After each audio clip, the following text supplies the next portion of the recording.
Jamaah salat Jum'ah kaum muslimin rahimakumullah. Rasulullah sallallahu alaihi wasallam telah bersabda, la yadkhulul jannata sahibu maks, tidak akan masuk surga para pelaku yang suka memaksa meminta sejumlah uang yang kita kenal dengan sebutan premanisme. Hadis ini sementara waktu sempat disalahartikan oleh sebagian kalangan. Sahibu maks itu adalah pemungut pajak atau pemungut bea dan cukai. Maka ada segelintir orang di kalangan umat Islam yang mengharamkan memungut pajak, mengharamkan memungut bea dan cukai, atau membayar pajak dan membayar bea dan cukai.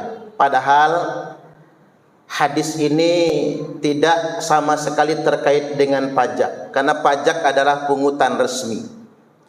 Bea dan cukai adalah pungutan resmi yang dalam bahasa agama ini bisa diartikan sebagai bentuk infak, sumbangsih warga negara dalam rangka membangun negaranya.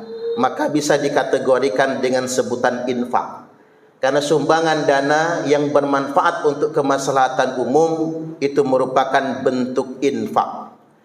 Adapun hadis ini secara spesifik adalah terkait dengan kebiasaan orang Arab jahiliyah yang gagah-gagahan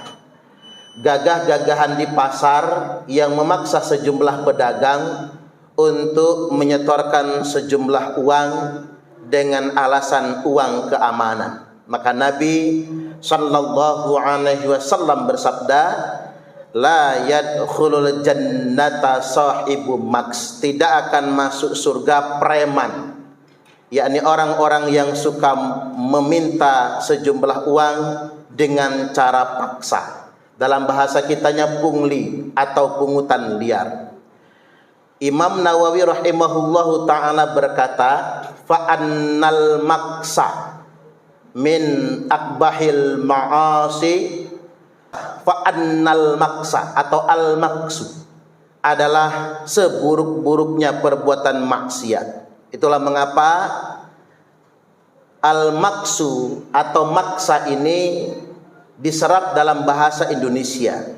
Makanya memaksa dalam bahasa Indonesia merupakan serapan dari bahasa Arab, serapan dari bahasa hadis Nabi. Sesungguhnya orang yang suka memaksa, meminta sejumlah uang, itu merupakan seburuk-buruknya perbuatan maksiat. Kita mesti identifikasi, ada 5 jenis golongan preman. Yakni yang pertama preman kampung, yakni aksi individual atau sekelompok kecil yang suka memaksa meminta sejumlah uang. Yang jelas ini mengganggu ketertiban dan keamanan.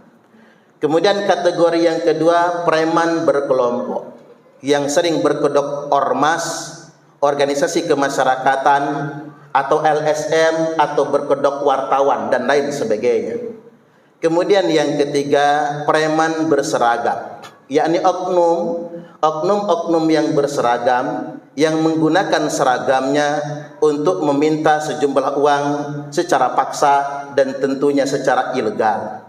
Kemudian yang keempat preman berdasi. Ini orang-orang yang memanfaatkan kedudukannya sebagai eksekutif atau eksekutor, yang dia memaksakan meminta sejumlah uang kepada orang-orang yang dilayaninya. Bahkan negeri ini sedang mengalami darurat. Betapa banyak preman-preman berdasi, yakni sekelompok eksekutif yang telah menyalahgunakan kekuasaannya demi meminta sejumlah uang kepada rakyat, kepada pengusaha, kepada investor dan lain sebagainya. Kemudian yang kelima preman berjubah. Jangan lupa ada terminologi preman berjubah, yakni orang-orang yang menggunakan jubah keagamaan untuk memaksa dan meminta sejumlah uang terhadap umat. Nabi sallallahu alaihi wasallam telah bersabda, abghadul ibad ilallah, hamba Allah yang paling dimurkai, hamba Allah yang paling dibenci itu adalah man kana taubuhu khairam min amalih, orang yang pakaiannya lebih istimewa daripada kelakuannya. Ang takuna thiyabuhu thiyabal anbiya wa amaluhu amalal jabbarin, di mana jubahnya jubah kenabian tapi kelakuannya kelakuan preman. Artinya memang terminologi preman berjubah ini sudah disebutkan oleh Nabi. Akan ada orang-orang yang menggunakan jubah-jubah keagamaan, menggunakan imamah-imamah keagamaan, tapi kelakuannya memanipulasi umat dan menggunakan agama sebagai alat arogansi. Jubahnya jubah kenabian, tapi kelakuannya kelakuan preman. Hadirin kaum muslimin jamaah Jum'ah rahimakumullah, artinya memang program yang dicanangkan pemerintah terkait dengan Satgas anti premanisme mesti kita dukung, karena fenomena preman ini mengganggu ketertiban dan keamanan di tengah-tengah masyarakat, bahkan mengganggu iklim investasi. Nabi sudah mengancam, la yadkhulul jannata sahibu maks, tidak akan masuk surga preman yang suka memaksa meminta sejumlah uang.